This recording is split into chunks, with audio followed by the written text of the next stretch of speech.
നമസ്കാരം, മെട്രോ മാറ്റിനിയിലേക്ക് സ്വാഗതം. വാഹനാപകടങ്ങളിലൂടെ മലയാള സിനിമയ്ക്ക് നഷ്ടപ്പെട്ട നിരവധി താരങ്ങളുണ്ട്. അക്കൂട്ടത്തിൽ നടനും മിമിക്രി താരവുമായ കൊല്ലം സുധിയുടെ വേർപാട് ഇന്നും ആരാധകർക്ക് ഉൾക്കൊള്ളാൻ സാധിച്ചിട്ടില്ല. 2023 ജൂൺ 5 തൃശൂരിൽ വെച്ചുണ്ടായ വാഹനാപകടത്തിൽ സുധി മരണപ്പെടുന്നത്. കോഴിക്കോട് ഒരു പരിപാടിയിൽ പങ്കെടുത്ത് മടങ്ങി വരുമ്പോഴായിരുന്നു സുധിക്ക് അപകടമുണ്ടാകുന്നത്. ജീവിതത്തിലെ ഏറ്റവും വലിയ സ്വപ്നമായ സ്വന്തമായൊരു വീടെന്ന ആഗ്രഹം ബാക്കിവെച്ചായിരുന്നു സുധിയുടെ മടക്കം. പല അവസരങ്ങളിലും ഒരു വീടിന് വേണ്ടിയുള്ള തന്റെ കഷ്ടപ്പാടുകളെക്കുറിച്ച് സുധി പങ്കുവച്ചിരുന്നു. അതുകൊണ്ട് കൂടിയാണ് സുധിയുടെ വിയോഗ ശേഷം അദ്ദേഹത്തിന്റെ കുടുംബത്തിന് സ്വന്തമായൊരു വീടൊരുക്കാൻ അദ്ദേഹത്തിനെ സ്നേഹിക്കുന്നവർ രംഗത്തെത്തിയത്. കേരള ഹോം ഡിസൈൻസ് ആണ് സുധിയുടെ സ്വപ്ന ഭവനം പണിയുന്നത്. ഇപ്പോഴിതാ തങ്ങളുടെ വീടിന്റെ പുതിയ വിശേഷങ്ങൾ പങ്കിട്ടെത്തിയിരിക്കുകയാണ് ഭാര്യ രേണു. പുതിയ വീടിന് നൽകാനിരിക്കുന്ന പേരാണ് രേണു പങ്കുവച്ചത്. സുധിലയം എന്നാണ് വീടിന് പേരിട്ടിരിക്കുന്നത്. നെയിം പ്ലേറ്റുമായി നിൽക്കുന്ന ചിത്രത്തിനൊപ്പം എല്ലാവരോടുമുള്ള നന്ദിയും രേണു പങ്കുവച്ചു. നിരവധി പേരാണ് രേണുവിന്റെ പോസ്റ്റിന് താഴെ ആശംസ അറിയിച്ച് രംഗത്തെത്തിയത്. ഞങ്ങൾ മനസ്സിൽ ആഗ്രഹിച്ച പേര് എന്നൊക്കെയാണ് ചിലർ കുറിച്ചത്. സുധിയുടെ കുടുംബത്തിന് എല്ലാവിധ ആശംസകളും, നല്ലത് മാത്രം വരട്ടെ എന്നൊക്കെ ചിലർ പറയുന്നുണ്ട്. അതുപോലെ ഗൃഹപ്രവേശം കഴിഞ്ഞു എന്നൊക്കെയാണ് മറ്റു ചിലർക്ക് അറിയേണ്ടത്.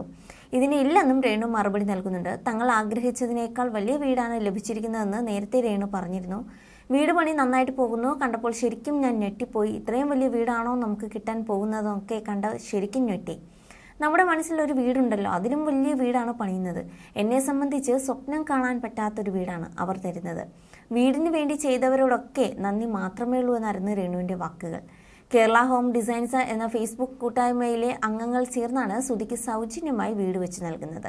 തൃക്കൊടിത്താനം ഗ്രാമപഞ്ചായത്തിൽ മാടപ്പള്ളിക്ക് സമീപം പ്ലാന്തോട്ടം കവലയിലുള്ള 7 സെന്റ് സ്ഥലത്താണ് വീട്. ബിഷപ്പ് നോബൽ ഫിലിപ്പ് അമ്പലവേലിലാണ് വീട് വെക്കാൻ സ്ഥലം നൽകിയത്.